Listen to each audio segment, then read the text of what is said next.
Bonsoir à toutes et à tous, nous sommes ravis, absolument ravis de vous retrouver ce soir à la patinoire de Marseille pour ce match numéro 6 des séries éliminatoires entre les Spartiates de Marseille et les Boxers de Bordeaux. C'est un match décisif que je vais avoir le plaisir de commenter ce soir avec mon fidèle compagnon Pierre Fousse. Bonsoir Pierre. Bonsoir Charles. Comment ça va? Très bien. Excité à la vue de cette belle affiche entre ces deux équipes. On avait eu match 7 l'année dernière. Là ça en prend la direction. On n'a pas envie de dire tout comme parce que tout peut arriver ce soir. Mais voilà, c'est une série serrée encore. Oui, comme vous l'avez dit, c'est un match décisif puisque Bordeaux menait 3-1, maintenant ils ne mènent plus que 3-2, mais ça veut dire ça que Marseille est face à l'élimination à chaque match, donc ils ont brillamment réussi à renverser Bordeaux à Mériadec, et maintenant ils ont le match 6 chez eux dans leur magnifique Palais des Sports. Et oui, effectivement, c'était mal embarqué pour Marseille qui avait perdu 2 matchs consécutifs à la maison. 2 défaites, 4 buts à 1. 2 buts encaissés seulement sur les 2 matchs par Quentin Papillon. Fallait aller la chercher, celle du côté de Mériadec, dans une ambiance forcément hostile. Et là, ils ont réussi à faire un match plein, peut-être un match de référence même pour ces Spartiates de Marseille. Oui, 5-1, effectivement, c'était quelque chose. Voilà, je pense que les boxers ont pris un coup sur la tête. Maintenant, les boxers peuvent se rappeler que pour l'instant, ils n'ont pas été vaincus sur la patinoire de Marseille lors de ces playoffs. Et comme vous le voyez, une seule équipe qualifiée pour l'instant, ce sont les Brûleurs de Loup de Grenoble qui se sont imposés il y a 5 jours face à Nice lors du 4e match. Et voilà, là pour l'instant, eh bien les demi-finales ne sont pas figées. Il peut y avoir des renversements. Si par exemple Marseille passe, eh bien Marseille pourrait s'opposer à Grenoble. Voilà, c'est pas. Oui, parce qu'on rappelle que le tableau n'est pas figé. Ça sera toujours le mieux classé en saison régulière contre le moins bien classé en saison régulière. Effectivement, Grenoble a fini premier de la saison régulière. Ils attendent leur adversaire. Ça pourrait être effectivement peut-être avec le classement, ça pourrait être Rouen, mais ça peut être aussi Amiens, et ça pourrait effectivement être nos amis de Chamonix ou bien sûr Marseille si ces équipes arrivent à se qualifier. Mais rien n'est figé et on connaîtra la réponse peut-être ce soir, mais en tout cas sûrement mercredi. Ah oui, l'équipe la plus tranquille pour l'instant, eh bien c'est Grenoble. Ils peuvent attendre tranquillement depuis leur canapé, savoir qui les affrontera vendredi.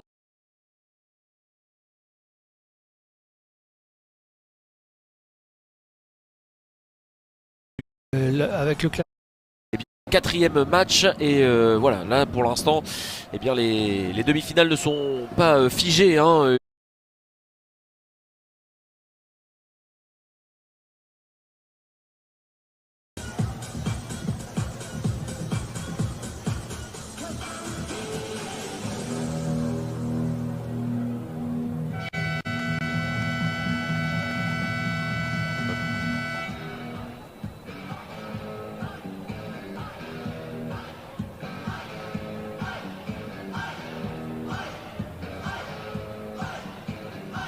Bonsoir à toutes et à tous, nous sommes ravis, absolument ravis de vous retrouver ce soir à la patinoire de Marseille pour ce match numéro 6 des séries éliminatoires entre les Spartiates de Marseille et les Boxers de Bordeaux. C'est un match décisif que je vais avoir le plaisir de commenter ce soir avec mon fidèle compagnon Pierre Fousse. Bonsoir Pierre. Bonsoir Charles. Comment ça va? Très bien. Excité à la vue de cette belle affiche entre ces deux équipes. On avait eu match 7 l'année dernière. Là ça en prend la direction. On n'a pas envie de dire tout comme parce que tout peut arriver ce soir. Mais voilà, c'est une série serrée encore. Oui, comme vous l'avez dit, c'est un match décisif puisque Bordeaux menait 3-1, maintenant ils ne mènent plus que 3-2, mais ça veut dire ça que Marseille est face à l'élimination à chaque match, donc ils ont brillamment réussi à renverser Bordeaux à Mériadec, et maintenant ils ont le match 6 chez eux dans leur magnifique Palais des Sports. Et oui, effectivement, c'était mal embarqué pour Marseille qui avait perdu 2 matchs consécutifs à la maison. 2 défaites, 4 buts à 1. 2 buts encaissés seulement sur les 2 matchs par Quentin Papillon. Fallait aller la chercher, celle du côté de Mériadec, dans une ambiance forcément hostile. Et là ils ont réussi à faire un match plein, peut-être un match de référence même pour ces Spartiates de Marseille. Oui, 5-1, effectivement, c'était quelque chose. Voilà, je pense que les boxers ont pris un coup sur la tête. Maintenant, les boxers peuvent se rappeler que pour l'instant, ils n'ont pas été vaincus sur la patinoire de Marseille lors de ces playoffs. Et comme vous le voyez, une seule équipe qualifiée pour l'instant, ce sont les Brûleurs de Loup de Grenoble qui se sont imposés il y a 5 jours face à Nice lors du 4e match. Et voilà, là pour l'instant, eh bien les demi-finales ne sont pas figées, hein. Il peut y avoir des renversements. Si par exemple Marseille passe, eh bien Marseille pourrait s'opposer à Grenoble, hein. Voilà, c'est pas. Oui, parce qu'on rappelle que le tableau n'est pas figé. Ça sera toujours le mieux classé en saison régulière contre le moins bien classé en saison régulière. Effectivement, Grenoble a fini premier de la saison régulière. Ils attendent leur adversaire. Ça pourrait être effectivement peut-être avec le classement, ça pourrait être Rouen, mais ça peut être aussi Amiens, et ça pourrait effectivement être nos amis de Chamonix ou bien sûr Marseille si ces équipes arrivent à se qualifier.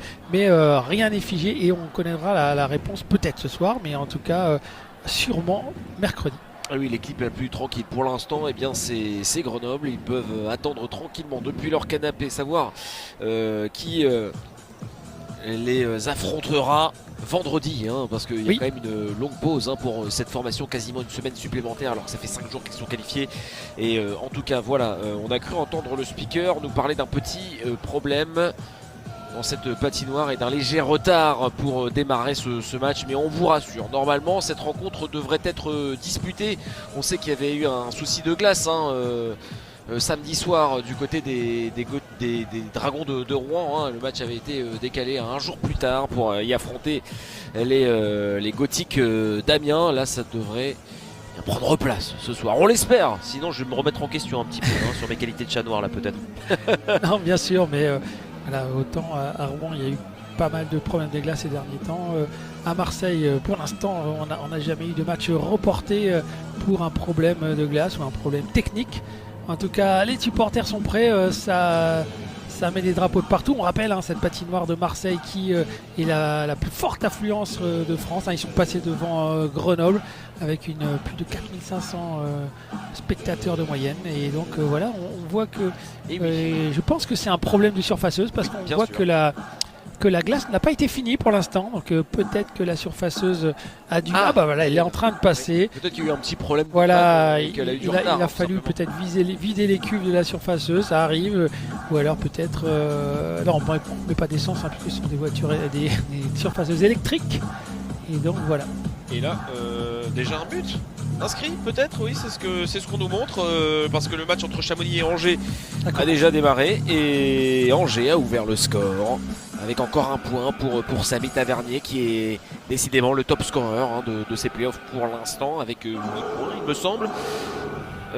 Assistance de Tavernier, de Bradichaux sur le but de Wilkins. Et voilà, oui, les Angevins qui ont envie de plier l'affaire assez rapidement, parce que on se souvient, hein, l'année dernière ils avaient été battus par Cergy lors du premier tour. Ça avait été un petit séisme à Angers. Attention de ne pas se mettre en difficulté. Oui, bien sûr, Angers a remporté la Coupe de France. Angers a déjà un trophée cette année, mais il ne faudrait pas qu'il se fasse éliminer au premier tour. Ça serait, comme vous l'avez dit, un séisme au sein de ce club, hein, qui monte. Voilà, on est en train de préparer tranquillement l'entrée des joueurs des Spartiates de Marseille sur le côté droit, et le casque et on est peut prêt. voir l'avancée en tout cas, parce qu'il reste encore 2-3 tours là pour la surfaceuse peut-être avant de... On est en train de placer les fumigènes, le casque d'où vont sortir les joueurs. Vous connaissez bien cette sortie. Oui, puisque vous avez eu l'occasion de... J'ai pas joué pour le club, hein, non. Donc, je vous rassure, j'aurais bien aimé être joueur de Ligue Magnus comme vous l'avez été, mais non. C'était de belles images en tout cas. Merci, ça fait plaisir. Ça fait plaisir. En tout cas, oui, une patinoire qui ne fait pas le plein ce soir, mais presque, hein. Ça va pas être facile en même temps de remplir aussi en 2 jours comme ça une patinoire de plus de 5000 places. Oui, mais je pense que là, effectivement, les spectateurs sont pas encore en place, ils sont peut-être... Ils sont peut-être 5000 à la place de 5006. Voilà. On chipote. On chipote, et parce qu'on a le temps aussi de chipoter. Voilà. On en est là. Donc, les 3 matchs de ce soir, il y a aussi le back-to-back du coup entre Amiens et Rouen. Amiens s'est imposé au terme d'un match complètement dingue. Hier soir, ils se sont imposés au bout de la séance de tir au but. 7-6, du coup, il y a eu 6-6 à la fin du temps réglementaire. Ces deux formations ne sont pas parvenues à marquer de but en prolongation. On le rappelle, c'est 10 minutes, la prolongation à 3 contre 3 en play-off. En play-off, oui, tout à fait. Et voilà, c'était un scénario fou puisque Amiens a pris l'avantage de 2 buts. Après, Rouen est revenu et passé devant avec 2 buts d'avance. Et puis, dans ce 3e tiers fou, Amiens a réussi à égaliser. On est allé tout droit en prolongation. Et prolongation, pas de but, même s'il y a eu des occasions. Et les pénaltys où les Amiénois, les Gothiques, ont réussi à marquer 2 buts contre aucun du côté des Rouennais.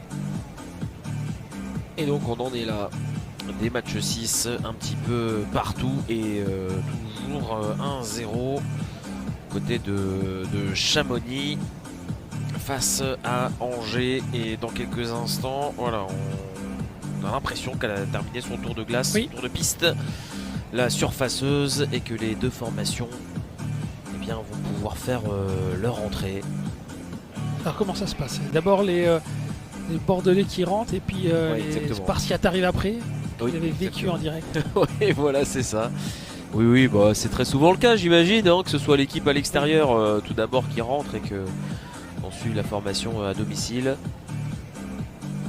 Voilà, en tout cas, on va pouvoir faire un point sur les top scorers, les meilleurs pointeurs de cette Cinéra Classic Magnus en play-off, avec Samy Tavernier qui donc prend les devants avec son 8e point, 4 buts, 4 mentions d'assistance pour Samy Tavernier. Alors forcément, Christophe Boivin est le premier, Grenoblois arrive 5e, mais c'est parce qu'il n'y a que 4 matchs de jouer, et il a 6 points quand même. C'est quand même pas mal, il a marqué 4 buts en 4 matchs. Tout à fait, effectivement. Et voilà, on voit que du côté des Marseille, les étrangers du FEC, Björkung et Stoliarov ont respectivement 5, 4 et 3 points. Puis du côté de Bordeaux, c'est les Salonen-Valtonen, Poudrier, 6, 5 et 5 points. C'est fou, on retrouve toujours les mêmes joueurs en play-off du côté des boxeurs de Bordeaux. On se souvient de Julius Valtonen qui avait été très complet la saison dernière en play-off, qui avait été important dans cette route pour la finale. Et puis Salonen aussi, qui avait, je me souviens, marqué de son empreinte un des 2 premiers matchs des finales, où il avait marqué un doublé, il me semble, sur la glace de Rouen. Et là on retrouve ces 2 joueurs là. Avec une belle efficacité, des joueurs de play-off. Voilà, des joueurs, ce sont deux choses différentes, la saison régulière, la saison de play-off. On recommence à 0 et effectivement les joueurs qui sont décisifs en play-off sont tellement précieux parce que le hockey sur glace, les trophées ne s'attribuent pas en saison régulière. Donc bien sûr, ce sont quand même souvent les mêmes, mais il y a des joueurs spéciaux qui se lèvent en play-off et qui élèvent leur niveau de jeu, en tout cas deviennent décisifs. Et bien sûr, on peut aussi parler des gardiens but, qui est tellement important ce poste en hockey sur glace. Et là, on a 2 spécimens qui sont quand même incroyables, entre Siliac, qui est revenu, qui était le gardien de Marseille l'année dernière, qui est revenu en début d'année. Il s'est blessé en match 7 voilà, exactement. L'année dernière. Et effectivement, il est revenu, il a une moyenne de 93,96% d'arrêt pour 2,20 buts encaissés par match, alors que Papillon reste aussi incroyable avec 93 à 53%. Sur le papier, en tout cas, avant cette rencontre, on avait le duel de gardiens le plus intéressant entre Quentin Papillon, meilleur gardien de la Cinéra Classic Manu cette saison, et Marek Siliac, qui lui avait été élu la saison dernière. Là, les deux s'affrontent de nouveau après leur duel incroyable en play-off la saison dernière, et pour l'instant, et on se régale une fois de plus. Même si les scores sont assez larges quand même. Oui, il y a eu des écarts. Un but d'écart, sinon il y a quand même pas mal d'écarts. 3 buts d'écart, 3 buts d'écart, 3 buts d'écart, et le dernier match 4. Donc voilà, ce sont Des matchs souvent qui se déterminent en fin de match, hein, l'écart se fait en fin de match. Alors, gros plan sur le casque des Spartiates. Et on aperçoit, on entreaperçoit la mascotte hein, qui est dans le couloir, qui est prête à jaillir sur cette glace. Du Pomge, Palais Omnisport, Marseille Grand Est. On dit Pomge alors. Je crois bien.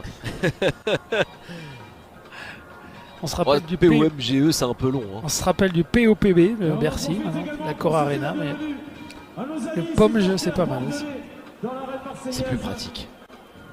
Je sais pas s'il y a des supporters bordelais avec nous ce soir. Le speaker qui se demande s'il y a des supporters bordelais présents. Ils étaient venus quand même, hein, assez nombreux lors des matchs numéro 3 et 4.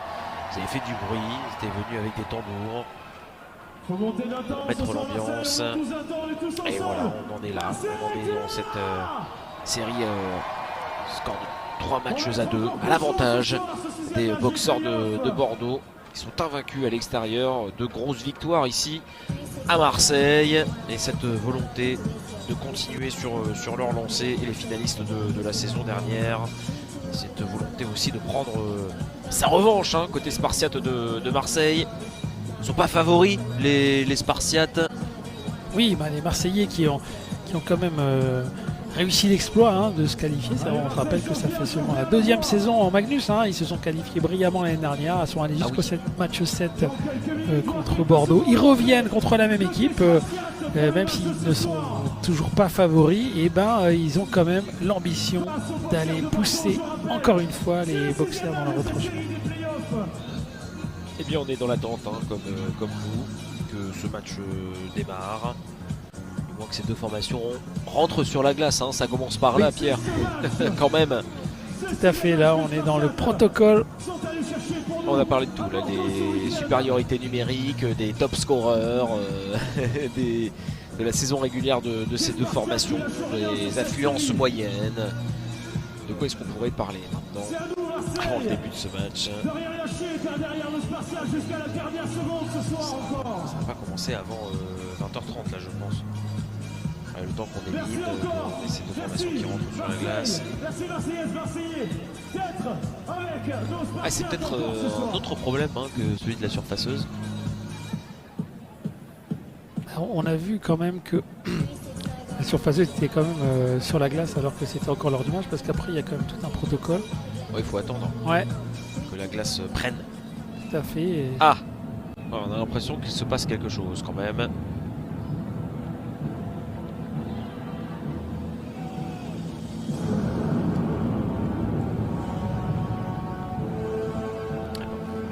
Vivre tranquillement cet avant-match et cette entrée des joueurs des Spartiates de Marseille.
Quelle est belle cette entrée des Spartiates de Marseille dans une ambiance de folie. Oh, qu'il va être intéressant ce match, Pierre, entre des boxeurs de Bordeaux qui veulent passer au tour suivant. Dès ce soir, ils en ont l'occasion et l'opportunité en cas de victoire, et des Spartiates de Marseille qui, eux, ne veulent pas être en vacances et arracher un match 7 qui aurait lieu ce mercredi du côté de la patinoire de Mériadec.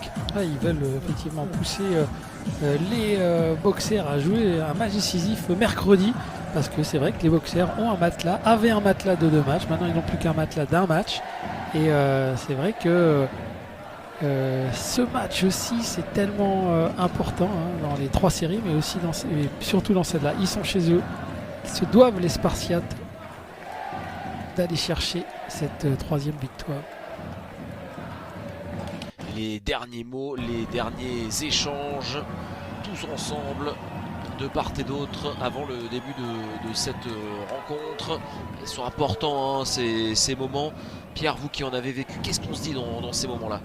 Après, il y a une sorte de routine qui s'installe. Chacun fait ce qu'il a à faire, mais en play-off comme ça, et notamment quand on joue face à l'élimination ou face à la qualification, c'est clair que ce sont des sortes de finales à chaque fois. Quand on est face à l'élimination ou à la qualification, c'est une finale, et il faut à chaque fois élever son niveau de jeu, et tout ce qu'on fait est décisif. Donc voilà, ils ont l'habitude, les joueurs, mais à chaque fois c'est quand même important. Allez, tout de suite la Marseillaise, et derrière ce sera le match numéro 6. Merci d'être avec nous sur de très nombreux matchs. Oden, les amis, qui est là pour nous interpréter la Marseillaise.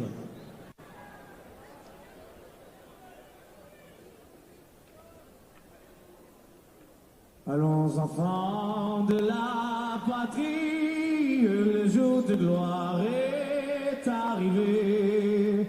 Contre nous de la tyrannie, l'étendard sanglant élevé, l'étendard sanglant élevé. Entendez-vous dans les campagnes mugir ces féroces soldats? Ils viennent jusque dans vos bras, égorger vos fils et vos compagnes.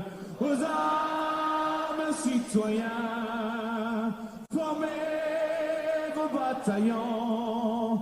Marchons, marchons, qu'un sang impur abreuve nos sillons. Allez, Spartiates! Merci Oden, merci Marseille.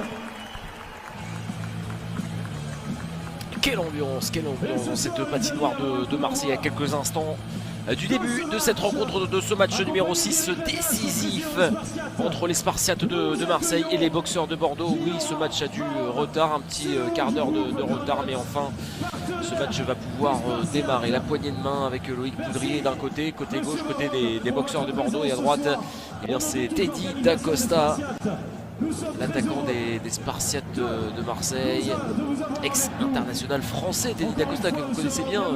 Bien sûr, Teddy Dacosta, année 1986, et qui doit avoir quand même un problème, parce qu'il me semble qu'il n'était pas au dernier match, et il est aligné là sur le 4e bloc. Je ne sais pas s'il va avoir effectivement beaucoup de temps de glace. Il doit avoir un petit problème physique, mais en play-off et dans un match comme ça, on oublie toutes les blessures et on est aligné. Allez, le temps d'enrouler le tapis, et puis ça va être parti. Le voici, Marek Siliak, le portier des Spartiates de Marseille. Ouais. Très très bon pourcentage d'arrêt. Là on voit entre 96, c'est énorme. Voilà, on voit entre les deux là, il y a quasiment rien. 1 sur 5 matchs. Ça se joue à quelques lancers de différence, mais en tout cas voilà, on a de O'Connor bien sûr et Pintarik, mais en tout cas tout se tient.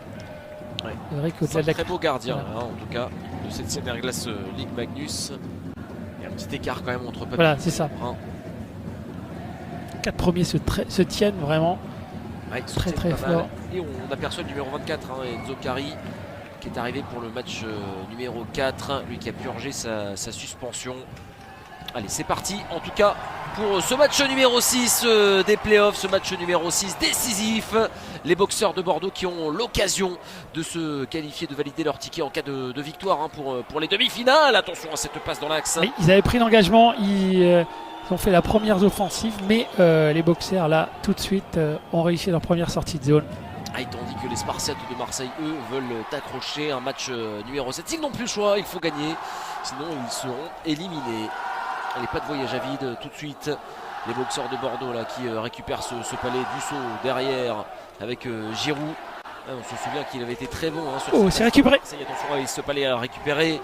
La remise dans l'axe et ça a été dégagé, pas de risque de prix. Et on en a profité pour changer du côté de Bordeaux.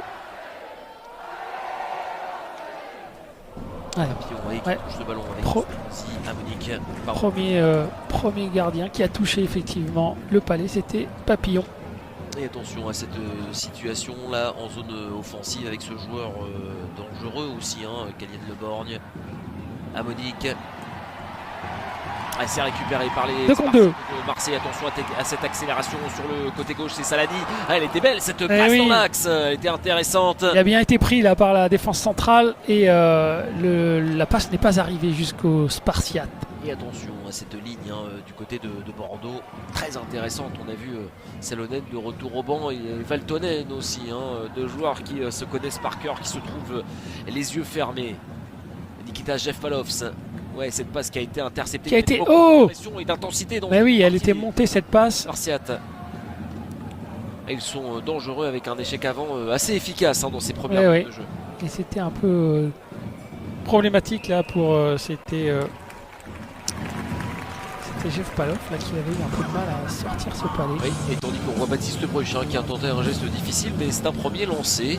Oui. Sur Signac, il a tenté de lancer à l'arrière de ce gardien. Ouais, qui n'est pas en réussite un Bruges pour l'instant dans ses playoffs, mais ce qu'il nous a montré pendant la saison régulière. Maxime Lamarche qui lui est si intéressant depuis le début de ses playoffs. Attention avec ce lancer dangereux. Ouais, c'était bien joué de la part de Emil Sgegeris qui a marqué un but vainqueur hein. Assez dingue lors du match 4 pardon. La déviation solitaire extraordinaire. Déviation qui n'a pas atteint sa cible. Et le palais qui sort pour la première fois. Ouais, et qui a touché avant cela le plexiglas. Pas de retard de jeu. On reste à 5 contre 5. Ce sera un engagement en zone offensive pour cette équipe des boxeurs de Bordeaux. Et là, il y a ce troisième trio qui est un trio d'intensité. C'est un peu le métronome hein, de cette formation, celui de Guillaume, de Rambello et de Guidou. Guidou, hein. Je me souviens de l'importance de ce trio aussi l'année dernière. Hein, bien sûr, hein, effectivement. C'est important. Chacun a son rôle hein, dans les playoffs. Il est parti. Attention, quelle est belle cette passe, le face-à-face. L'arrêt derrière de Quentin Papillon, que c'était bien joué, que c'était bien fait. Oui, c'était Dufek hein, qui s'était retrouvé tout seul, qui a essayé de la glisser entre les jambes, il me semble, je ne sais pas si on va le revoir, mais en tout cas il me semble qu'il a fait l'arrêt de sa botte sur cette belle feinte et il s'était retrouvé tout seul hein, sur une belle sortie de zone. Et parce que là il y avait un trou hein, dans cette défense. Ouais. Et attention, Dufek il y a toujours lui qui a le palais. À se créer de l'espace, Stoliarov, la passe devant encore. Et là sur une passe, hein, ils sont parvenus à faire de grosses différences les Spartiates de Marseille. En tout cas la première chance de marquer hein, pour les Spartiates. Et Papillon qui a fait l'arrêt. Premier arrêt décisif très important dans ce début de rencontre avec Enzo Cari qui cède de la bande là pour tenter de trouver un coéquipier derrière là. Oui. Il était un peu loin, Ulysse Tournier.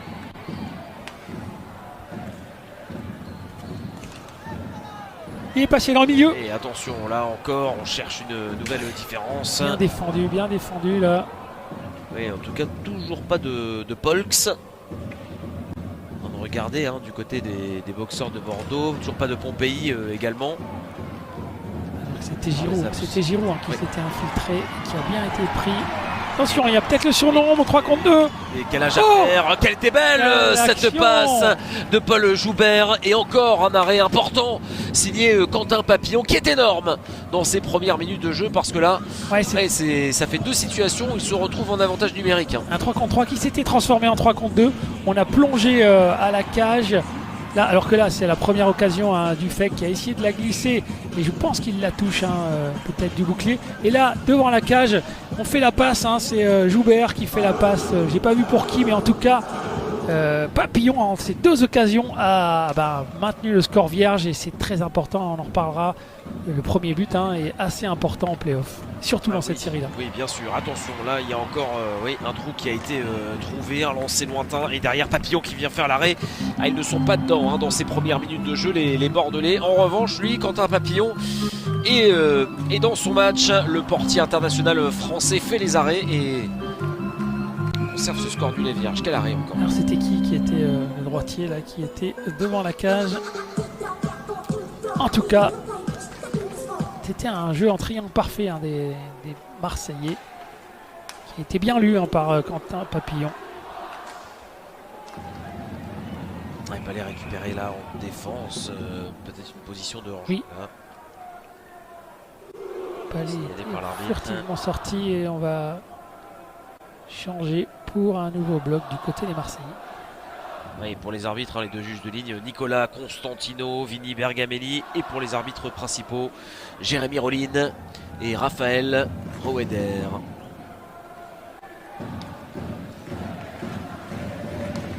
Vinny Bergamelli de la famille de Jimmy, que l'on salue. Et oui, Jimmy Bergamelli qui est dirigeant historique, qui a été chef matériel de l'équipe du Mont Blanc à mon époque et de l'équipe de France pendant très longtemps. Oui,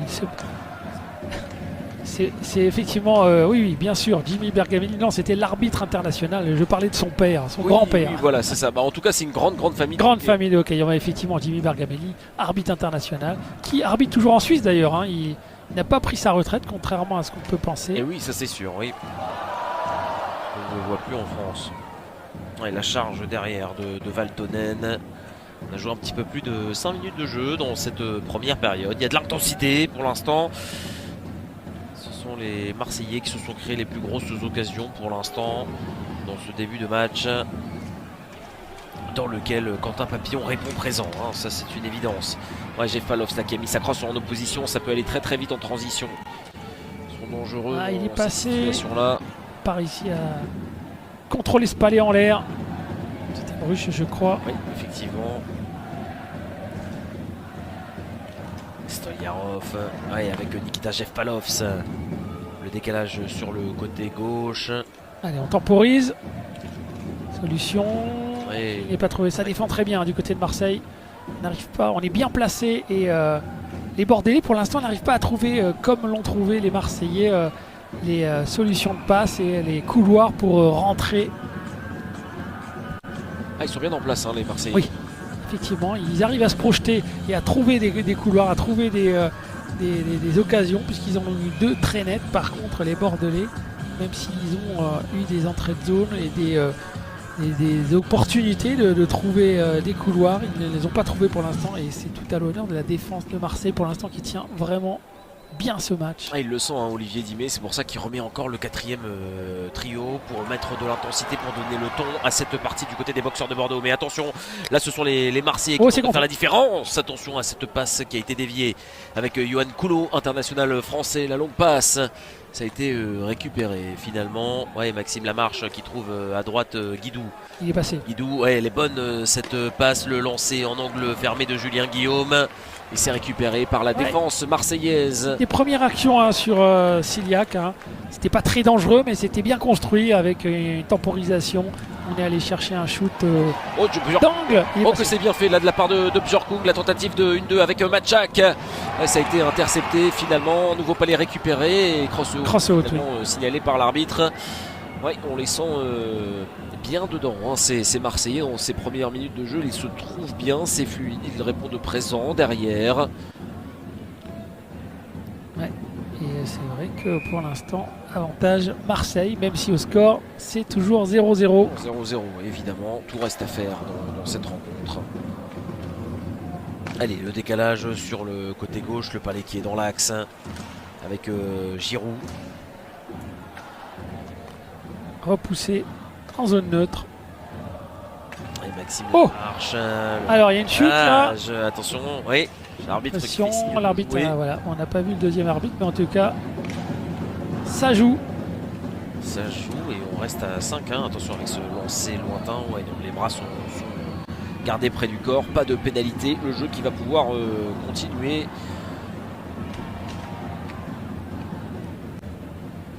Le boxeur de Bordeaux qui temporise tranquillement la passe devant jusqu'à Salonen.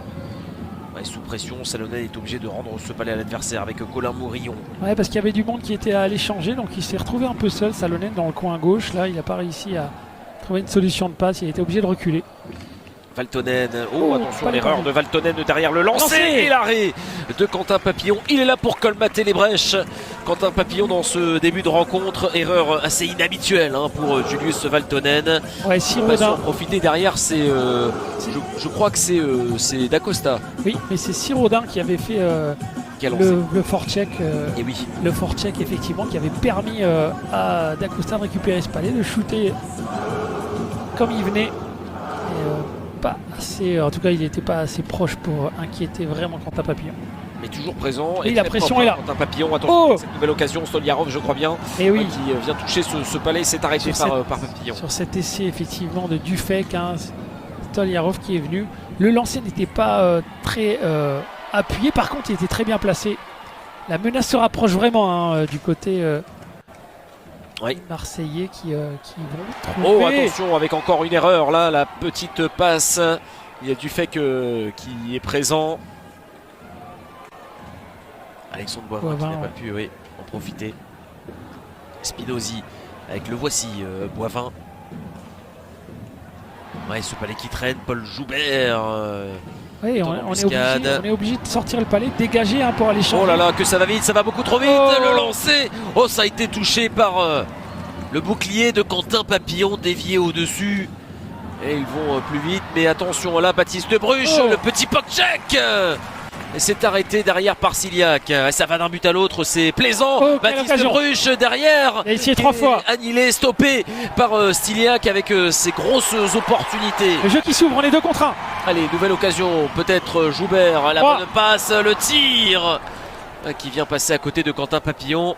Beaucoup de rythme, beaucoup d'occasions de part et d'autre. Le jeu est très ouvert, ça va d'un côté comme de l'autre. On a vu successivement une occasion de Borklund. Et puis de l'autre côté, c'était Bruch. Et c'est reparti encore dans l'autre sens. Là, on n'est pas loin de l'ouverture du score parce que là, ça se précise des deux côtés. Et oui, parce que là, Baptiste Bruch s'est procuré 2-3 occasions successives Ouais, il dangereuses. était en bout de crosse sur son premier lancer, Oui. mais après il a réussi de shooter derrière et il a ramené du danger devant la cage.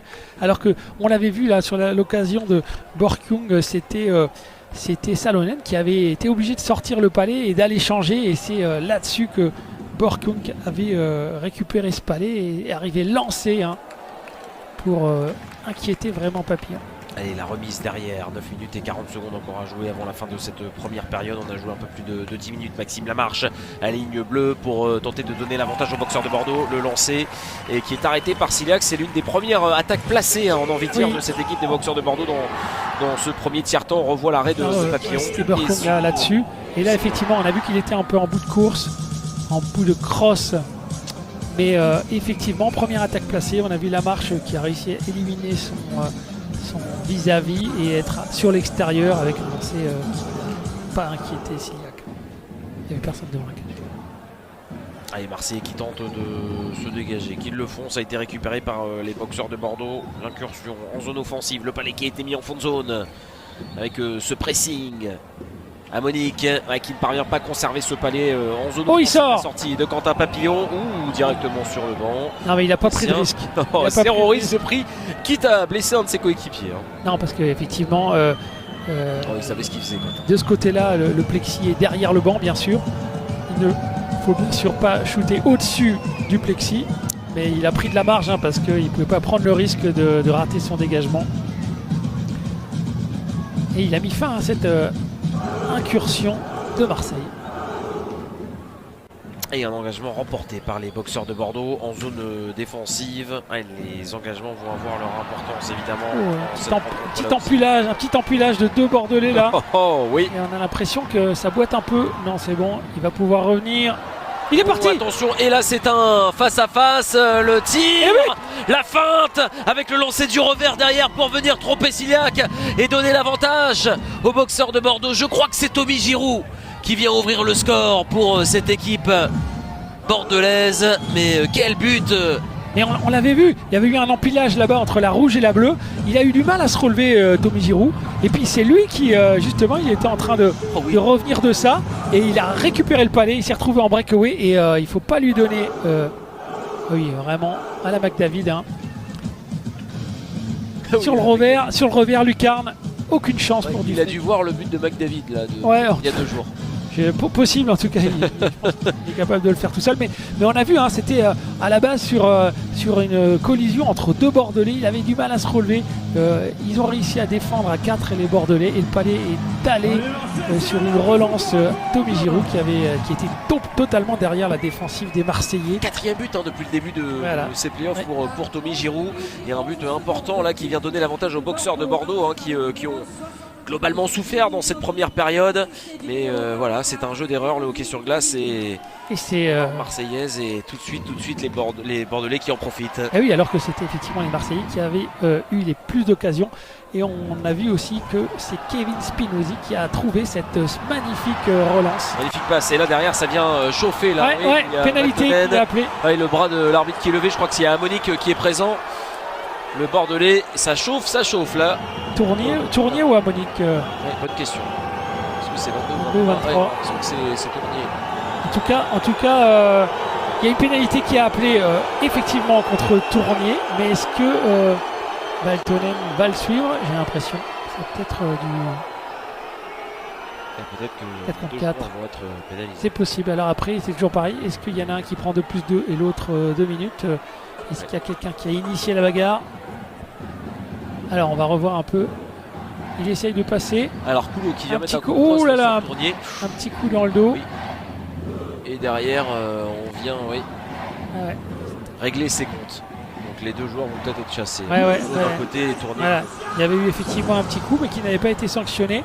Et après on a décidé d'y aller. Rappelons-nous que c'est le 6e match, hein. Ils viennent de se rencontrer. C'est la 6e fois qu'ils se rencontrent en moins de 2 semaines.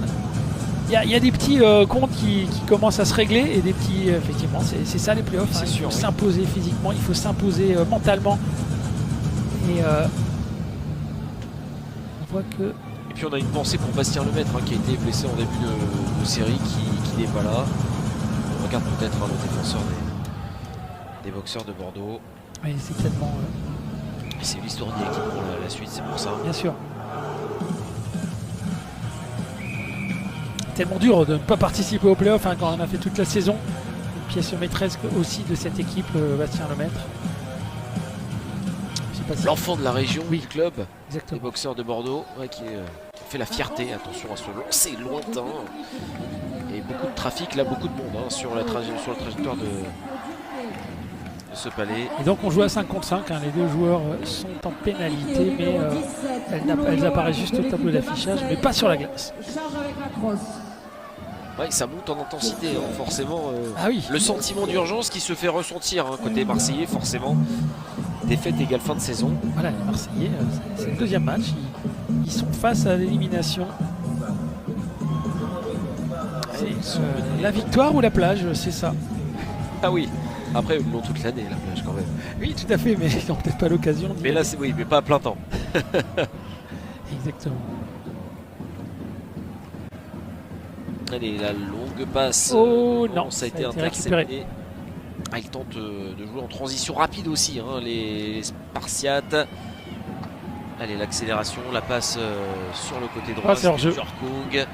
Il était parti. Jurkong, il était prêt déjà dans la zone offensive. Il était prêt à une dépossession dans le coin droit et en fait, le joueur, je ne sais plus lequel, qui a récupéré le palais, il a décidé de contrôler le palais alors qu'il l'avait juste mis plus loin, et peut-être que Björkung qui était parti comme une balle, il serait arrivé le premier. Incompréhension entre les deux Marseillais. Allez, le décalage sur le côté droit en direction de Baptiste Ça va Breluche. être refusé. Et oui, Elias Roussou est le plus rapide. Lui qui a mis une énorme charge à Enzo Carri lors du match numéro 4. Sur cette glace en plein milieu.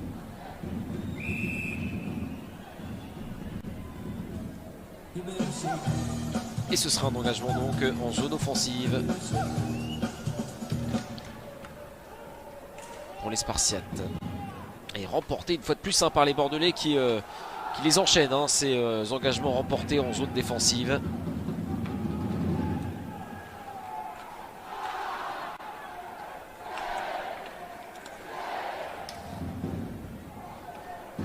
Allez, Mills Guéguéris avec Nikita Jevpalovs, Kevin Spinozzi monté aux avant-postes. Oh, elle c'était était bien belle, joué. cette passe. Oh, il en a même été surpris. Ouais, elle était Jevpalovs. il était obligé de la faire super forte, parce qu'elle était en plein milieu du slot, mais s'il avait pu la contrôler, il était vraiment tout seul. Jevpalovs, ça a ripé sur le haut de sa palette. Alors c'est vrai qu'en playoff il monte un petit peu moins, Kevin Spinozzi, mais quand il monte, c'est dangereux.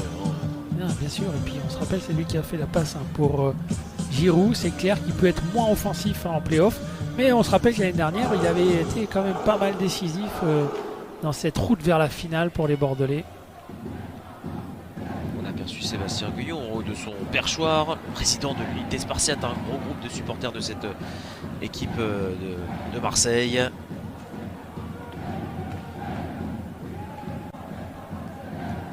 Qui met l'ambiance dans toute la patinoire. On peut l'apercevoir en haut de votre écran. Temporise un peu là du côté de Bordeaux, mais aussi de Marseille, parce qu'on a vu qu'ils se sont un peu mis en trappe, comme le contrôle était parfait. Oh, oui, et attention, là il y a peut-être un coup à jouer. Il était en bonne posture, Paul Sirodin. Il n'a pas pu repartir avec ce palais. Il la passe là dans l'axe pour Julien Guillaume.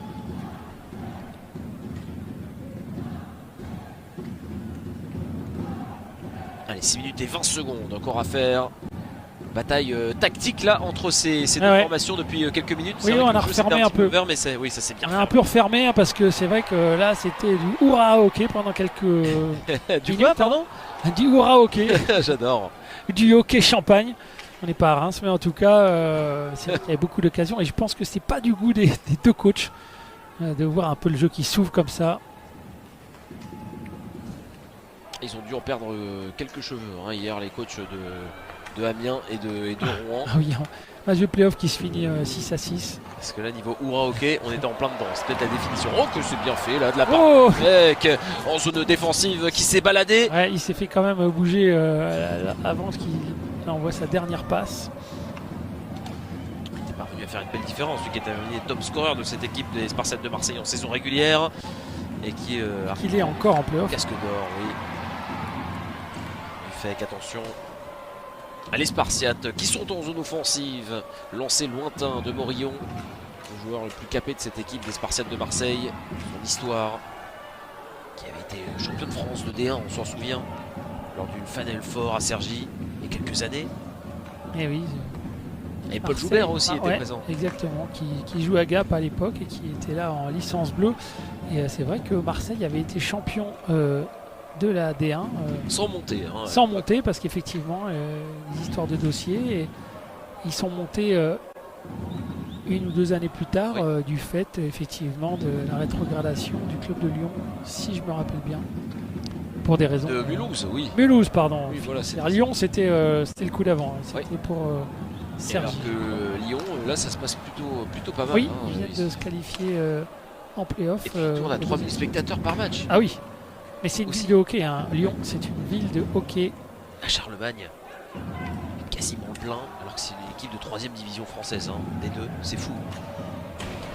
Et attention là, avec cette nouvelle Oui, situation. On est en place, on est en place. Björkung qui est passé, la feinte de Björkung, Oh, le il a tir derrière. Il Cross a été était contré, présent, oui, en bien opposition. contré, C'était bien joué quand même de la part de Björkung. Et il y en avait deux de cross, Ils se sont mis à 2.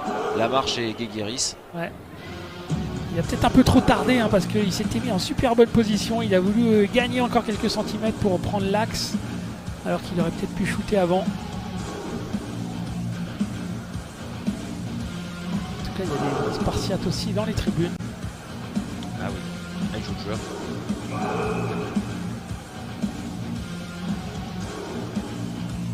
Allez, engagement. Ouais, D'Acosta qui va D'Acosta. tenter de le remporter. Et c'est encore un engagement remporté par les boxeurs de Bordeaux en zone défensive. Hein. Ah, ils doivent être pas loin des 100% dans leur zone. Ouais, C'est pour les vraiment engagements, impressionnant. actuellement, c'est 10-7 pour Marseille. Mais en zone défensive, par contre, Bordeaux, Ouais. c'est assez dingue. Ouais. Allez, la passe derrière, le lancer, là on cherche la déviation. Ça passe juste à côté du but de Marek Siliak. 3 minutes et 40 secondes. Encore à faire.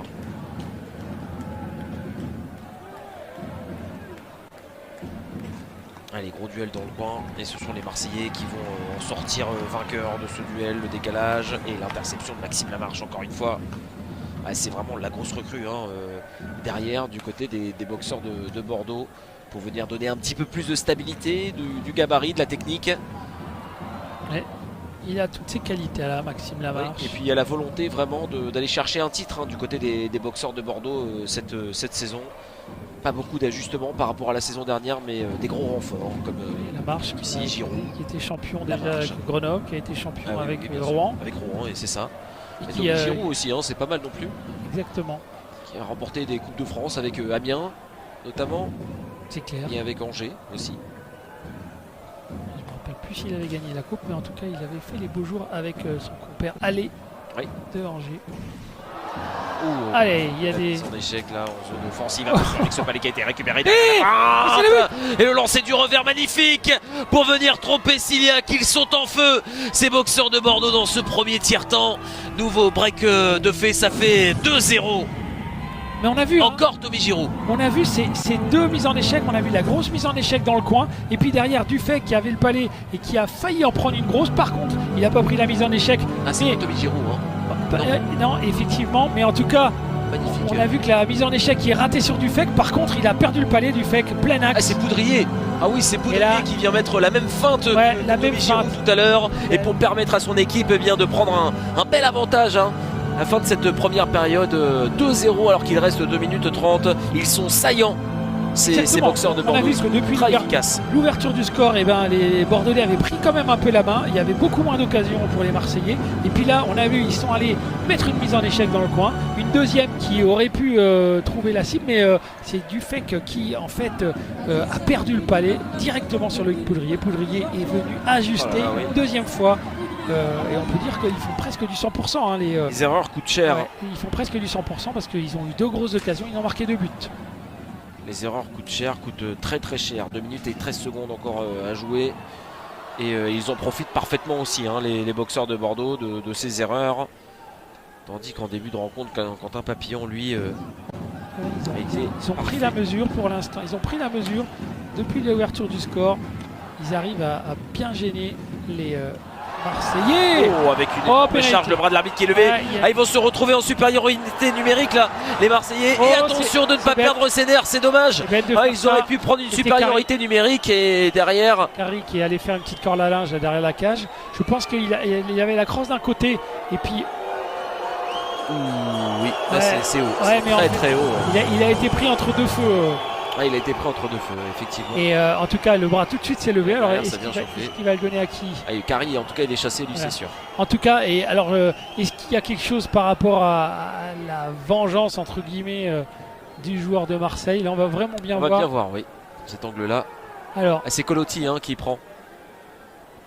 oui, et après, Ah, il a pris double feu, ouais, effectivement. Ah ouais. Il a pris Carrie. Giroud et Enzo Carrie. ouais, et je pense qu'effectivement, et là, il Et est, là, derrière, bah, ah, là, il y est allé. c'est pas le joueur qui a la meilleure réputation dans la ligue, en plus, Enzo Carrie. Donc, Oui, mais là, bon, c'était pas une faute très, c'était pas une. non, très- bien sûr. Non, mais ce que très, je veux très dire, grave. c'est peut-être la réaction. Voilà, C'est ce qui exactement. explique la réaction. Parce Mais que la il faute, a elle est pas juste gravissime. mis un peu sa main dans le visage. Il n'y a pas de coup de crosse, il n'y a pas de coup de coude. En fait, c'est c'est une l'intervention de Giroud derrière qui lui Voilà. fait mal, je pense, à Colotti. Ce qui fait que ça a été la double peine. Mais en tout cas, il y a effectivement la faute. Et puis Carrie, bien sûr, l'intelligence de ne pas en rajouter. Mais en tout cas, ça va être la première pénalité hein, pour les Marseillais. On l'a dit. 2 buts inscrits lors du match précédent en Voilà, supériorité et numérique. c'est 33,33%, 4 buts sur sur 12 tentatives. C'est quand Vrai même tournant, un vrai super tournant. pourcentage. Et Ouais, dans cette rencontre-là, l'occasion de revenir à un petit but avant Ouais. la fin de la première période, important. ou l'occasion de rester avec 2 buts d'avance et de prendre confiance en son infériorité numérique du côté des boxeurs de Bordeaux. Et Là, en tout cas, attention, là ça tous les commence contacts- vraiment à chauffer. Tous les contacts là, Oh là là, oui, deviennent c'est chaud, polémiques. c'est bouillant ici dans cette patinoire de Marseille. On se rend pour C'est les playoffs, c'est les playoffs. Oui. On s'y attend, on n'est pas surpris, Je pense que les arbitres s'y attendaient aussi. bien sûr. Est-ce qu'il y a une pénalité d'appeler? Je ne pense pas. Hein. Le joueur bordelais s'est quand même un peu laissé tomber sur cet impact. Là, il y a eu quelque chose qui s'est passé. Alors, du fait que lui, il est. Oh là là. Bon, après, C'est pas contre la bande. Hein. non, mais c'est pas un coup de crosse. Hein. C'est pas un coup de crosse, c'est pas poussée. contre la bande. C'est une poussée C'est qui une est poussée. effectivement vers Et là, l'arrière. il y a Stolyarov, alors j'ai pas bien vu ce qui s'était passé. Ouais, mais il est tombé un peu tout seul. Oui, parce que oui. Il n'y avait pas pénalité. Hein. Non. En tout cas, on en reste à 54 et l'engagement dans la zone offensive pour les Marseillais qui le récupèrent ou perdent ce palais. Non. Oui, parce que C'est dégagé. les Bordelais, au cercle des engagements, en zone défensive, c'est assez impressionnant. Allez, dernière minute. Allez, l'accélération, tentative d'installation en zone offensive avec Colotti. Et on n'arrive pas à se retourner. Et là, Spinozzi, lui, Il envoie un il gros va pas pétard revenir dans à la se bande dégager. pour partir en rime. Et tout est à refaire pour les Marseillais alors qu'il ne reste que 30 secondes dans cette période. 30 secondes, oui. Allez, le temps peut-être Ouais, largement de de quoi. dernière offensive. Ah, il a été trop gourmand là. Il aurait dû partir sur le côté pour s'installer vraiment. Et là, tout est encore à refaire. Il ne reste plus que 20 secondes. Ouais, c'était Boivin qui s'était essayé. Avec 10 secondes, là il Allez. a le choix pour tenter de s'installer. La passe au deuxième poteau en direction de Matchak, c'était intéressant, mais ils vont tenir. Les boxeurs de Bordeaux. La première période parfaite pour la formation à l'extérieur qui rentre au vestiaire avec 2 buts d'avance. Ah, ils ont été ultra efficaces, hein, ces boxeurs de Bordeaux. Oui, ils ont laissé passer l'orage au début du match. Et effectivement, c'est les Marseillais qui sont mieux rentrés dans le match. Ils ont eu 2 grosses occasions hein, avec des échappées. Et puis sur la première occasion, quasiment Bordeaux, on revoit Dufek là qui. On revoit d'abord le festival de papillons au début du Exactement. match. Hein. Exactement, Papillon. Les grosses là, c'était le 3 contre 2 il avec était- à bout portant. Il semble que c'était peut-être. En tout cas, c'était grosse occasion. Et là, Giroud qui était resté en retrait, qui avait eu un petit problème, il récupère le palais et marque tranquillement sur quasiment la première occasion hein, des Bordelais. Et à partir de là, le match il a changé parce que les Marseillais n'ont plus de grosses occasions. Et puis sur une double forecheck, deux mises en échec et c'est Poulrier qui récupère ce palais et qui vient fusiller pour la 2e fois le gardien marseillais. À partir de là, on a vu une supériorité numérique. Les Marseillais ne sont pas créés d'occasion. Pour l'instant, il va rester, je pense, une trentaine de secondes dans la supériorité numérique au début.